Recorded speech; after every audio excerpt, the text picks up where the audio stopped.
Halo Bapak Ibu Guru hebat, video ini dibuat sebagai aksi nyata topik 1 Merdeka Belajar. Langkah yang saya ambil adalah menyebarkan pemahaman Merdeka Belajar.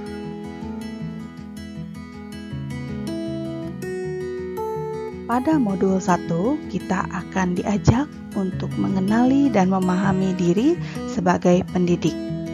Ada 3 hal yang perlu dipahami. Yang pertama, mengenali diri dan perannya sebagai pendidik. Adapun yang harus dilakukan adalah mengeksplorasi konsep diri atau self-concept dan self-efficacy.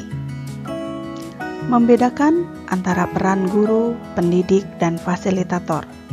Mengidentifikasi nilai-nilai dan keyakinan yang mempengaruhi praktik pedagogis. Yang kedua adalah apa peran saya sebagai guru, yaitu memahami peran guru sebagai fasilitator, motivator, dan asesor. Menyesuaikan peran guru sesuai dengan konteks dan kebutuhan siswa, serta menumbuhkan lingkungan belajar yang positif dan inklusif. Yang ketiga adalah ingin menjadi guru seperti apa saya? Hal yang harus dilakukan adalah menetapkan tujuan dan aspirasi sebagai pendidik, kemudian mengembangkan karakter dan nilai-nilai yang esensial dalam pendidikan, serta menjaga keseimbangan antara kehidupan pribadi dan profesional. Dalam modul 2, kita diminta untuk memahami apa yang dimaksud dengan mendidik dan mengajar. Ada 3 hal poin pentingnya, yaitu yang pertama, memahami makna mendidik menyeluruh. Mendidik dan mengajar adalah 2 hal yang saling berkaitan, tetapi memiliki makna yang berbeda. Mendidik adalah upaya sadar dan terencana untuk mengembangkan potensi peserta didik secara optimal, baik afektif, kognitif, maupun psikomotorik. Mengajar adalah upaya untuk membelajarkan peserta didik melalui berbagai metode, teknik, dan pendekatan pembelajaran. Ki Hajar Dewantara mendefinisikan pendidikan sebagai tuntunan, yaitu tuntunan dalam hidup tumbuhnya murid. Maka, mendidik adalah menuntun segala kodrat yang ada pada murid agar mereka dapat mencapai keselamatan dan kebahagiaan yang setinggi-tingginya, baik itu sebagai manusia maupun sebagai anggota masyarakat. Apa tujuan mendidik dan mengajar? Yaitu untuk menghasilkan lulusan yang pertama memiliki kompetensi akademik dan keterampilan yang dibutuhkan untuk menghadapi tantangan masa depan. Kemudian, memiliki karakter dan nilai-nilai yang kuat, mampu berpikir kritis dan kreatif, mampu berkolaborasi dan bekerja sama dengan orang lain, serta mampu beradaptasi dengan perubahan. Yang kedua adalah pendidikan selama 1 abad. Belajar adalah proses perubahan perilaku yang relatif permanen sebagai hasil dari pengalaman. Perkembangan siswa adalah proses perubahan yang terjadi secara bertahap dan berkesinambungan, baik fisik, psikis maupun sosial. Ki Hajar Dewantara memperkenalkan sistem Among, yaitu yang dikenal dengan slogannya Ing Ngarso Sung Tulodo, Ing Madya Mangunkarso, Tuturi Handayani. Ing Ngarso Sung Tulodo artinya seorang guru haruslah berkomitmen menjadi seorang teladan. Ia harus memberikan contoh yang baik. Ing Madya Mangunkarso artinya seorang guru haruslah membangkitkan atau menguatkan semangat murid-muridnya, bukan orang yang melemahkan semangat. Dan Tuturi Handayani yaitu seorang guru haruslah memberikan dorongan atau menjadikan murid-muridnya orang-orang yang mandiri atau orang-orang yang merdeka yang tumbuh kembang secara maksimal.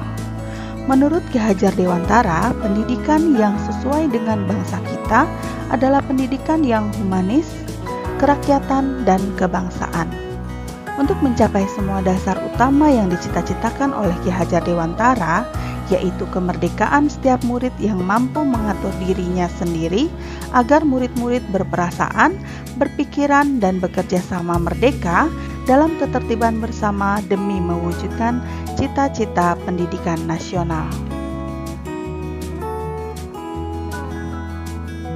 Yang ketiga adalah menjadi manusia secara utuh. Untuk menghasilkan lulusan yang merdeka, berkarakter, dan siap menghadapi tantangan masa depan, maka pendidikan atau tuntunan seyogyanya mampu memberikan didikan lahir dan didikan batin kepada murid agar terpenuhi kebutuhan kehidupan dan penghidupannya. Menurut Ki Hajar Dewantara, pendidikan adalah berdaya tempat persemaian benih-benih kebudayaan, budaya yang hidup dalam masyarakat, dan daya upaya untuk memajukan perkembangan budi pekerti, pikiran, dan jasmani. Pada modul ketiga, kita diminta untuk memahami bagaimana mendampingi murid dengan utuh dan menyeluruh. Ada 3 hal yang penting yang harus kita perhatikan. Yang pertama adalah pengertian mendampingi murid. Mendampingi murid adalah proses membantu murid dalam mengembangkan potensinya secara optimal, baik dari segi kognitif, afektif, maupun psikomotorik. Pendampingan murid harus dilakukan secara utuh dan menyeluruh, artinya mencakup semua aspek perkembangan murid. Yang kedua adalah tujuan mendampingi murid. Tujuan mendampingi murid adalah untuk menghasilkan lulusan yang merdeka, berkarakter, dan siap menghadapi tantangan masa depan. Kemudian yang ketiga adalah dasar-dasar mendampingi murid adalah sebagai berikut. Yang pertama adalah memahami kodrat keadaan murid atau kodrat alam dan kodrat zaman. Yang kedua adalah asas trikon, dan yang ketiga adalah memahami teori konvergensi. Apa yang dimaksud dengan kodrat murid? Ki Hajar Dewantara mengatakan bahwa segala perubahan yang terjadi pada murid dihubungkan dengan kodrat keadaan, baik alam maupun zaman. Kodrat alam adalah dasar pendidikan yang berkaitan dengan sifat dan bentuk lingkungan di mana murid tinggal. Sedangkan kodrat zaman adalah dasar pendidikan yang berhubungan dengan isi dan irama. Sebagai pendidik, kita dapat menggunakan metode, strategi, dan teknik pembelajaran sesuai keunikan potensi masing-masing murid untuk membantu mereka mengembangkan kekuatan kodratnya.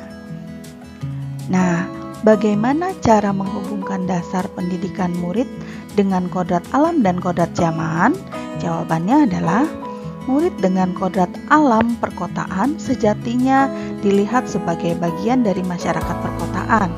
Maka, pembelajaran yang diterima murid sebaiknya mampu membantu mendekatkannya dengan konteks atau kodrat alamiah, bukan sebaliknya malah menjauhkannya.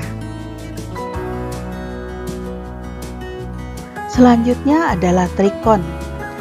Keseimbangan antara perkembangan kognitif, afektif, dan psikomotorik murid dapat dilaksanakan dengan menekankan prinsip pendidikan yang dikemukakan oleh Ki Hajar Dewantara, Bapak Pendidikan Nasional Indonesia, yaitu asas trikon. Yang pertama adalah continue. Pendidikan menuntun murid dengan perencanaan dan pengembangan secara berkesinambungan, menyatu dengan alam masyarakat Indonesia untuk mewariskan peradaban. Kemudian konvergen adalah pendidikan menuntun murid dengan pemikiran terbuka terhadap segala sumber belajar, kemudian mengambil praktek-praktek baik dari kebudayaan lain, dan menjadikan kebudayaan kita bagian dari alam universal. Yang ketiga adalah konsentris. Pendidikan menuntun murid dengan berdasarkan kepribadian, karakter, dan budaya kita sendiri sebagai pusatnya. Pada modul 4, kita akan diajak untuk memahami, mendidik, dan melatih kecerdasan budi pekerti. Pengertian kecerdasan budi pekerti adalah kemampuan untuk memahami dan menerapkan nilai-nilai moral dalam kehidupan sehari-hari. Kecerdasan budi pekerti merupakan salah satu aspek pendidikan dari kecerdasan manusia secara keseluruhan. Budi pekerti atau yang disebut watak diartikan sebagai bulatnya jiwa manusia yang merupakan hasil dari bersatunya gerak pikiran, perasaan, dan kehendak atau kemauan sehingga menimbulkan suatu tenaga. Budi pekerti juga dapat dimaknai sebagai perpaduan antara cipta, yaitu kognitif, dan rasa, yaitu afektif, sehingga menghasilkan karsa atau psikomotorik. Ki Hajar Dewantara juga menjelaskan bahwa keluarga merupakan tempat utama yang paling baik dalam melatih karakter anak atau murid.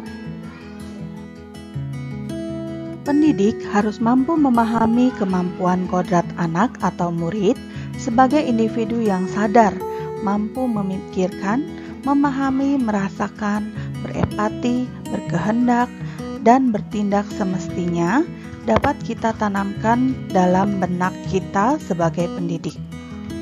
Agar murid mampu berefleksi, memberikan makna dari pengalaman-pengalamannya untuk mengenal dirinya. Maka murid dapat menjadi manusia atau individu yang merdeka, berakal budi yang menentukan keberadaan dan jati dirinya. Dasar-dasar mendidik dan melatih kecerdasan budi pekerti yaitu kita harus memperhatikan 3 aspek yang sangat penting. Yang pertama adalah aspek kodrat manusia, yang kedua adalah aspek nilai-nilai Pancasila, serta yang ketiga adalah aspek kearifan lokal. Kodrat manusia adalah dasar pendidikan yang berkaitan dengan hakikat manusia sebagai makhluk yang memiliki potensi untuk berkembang secara utuh dan menyeluruh. Nilai-nilai Pancasila adalah dasar pendidikan yang berkaitan dengan nilai-nilai luhur bangsa Indonesia. Sedangkan kearifan lokal adalah nilai-nilai luhur yang hidup dan berkembang di masyarakat. Adapun hubungan antara teori konvergensi dan pengaruh pendidikan yaitu didasarkan pada 2 teori utama. Yang pertama adalah teori tabula rasa, yaitu teori yang beranggapan bahwa kodrat anak ibarat kertas yang kosong yang dapat diisi dan ditulis oleh pendidik dengan pengetahuan dan wawasan yang diinginkan pendidik. Dan teori yang kedua adalah teori negatif. Teori yang beranggapan bahwa kodrat anak ibarat kertas yang sudah terisi penuh dengan berbagai macam coretan dan tulisan. Pada modul 5, kita akan diberikan pemahaman tentang pendidikan yang mengantarkan keselamatan dan kebahagiaan. Ada 2 langkah. Yang pertama adalah mengantarkan murid selamat dan bahagia dengan pendidikan sejatinya dapat mengantarkan murid untuk keselamatan dan kebahagiaan. Sistem Among dengan memberikan contoh tentang baik buruk tanpa harus mengambil hak murid agar bisa tumbuh dan berkembang dalam suasana batin yang merdeka sesuai dengan dasarnya. Kemudian, Merdeka Belajar Abad 21, tuntutan pembelajaran abad 21 yaitu menjadi pembelajaran sepanjang hayat dan membangun konteks diri serta identitas suatu bangsa. Yang kedua adalah dengan menciptakan lingkungan pembelajaran terbaik murid. Seperti apa? Dipengaruhi oleh 3 peran. Yang pertama adalah peran guru tentunya ya, membimbing murid, kemudian membimbing bangsa, serta perlu adanya peran dari keluarga, sekolah, dan masyarakat secara berkolaborasi. Demikian pemahaman Merdeka Belajar yang saya rangkum. Terima kasih. Salam dan bahagia Bapak Ibu guru hebat.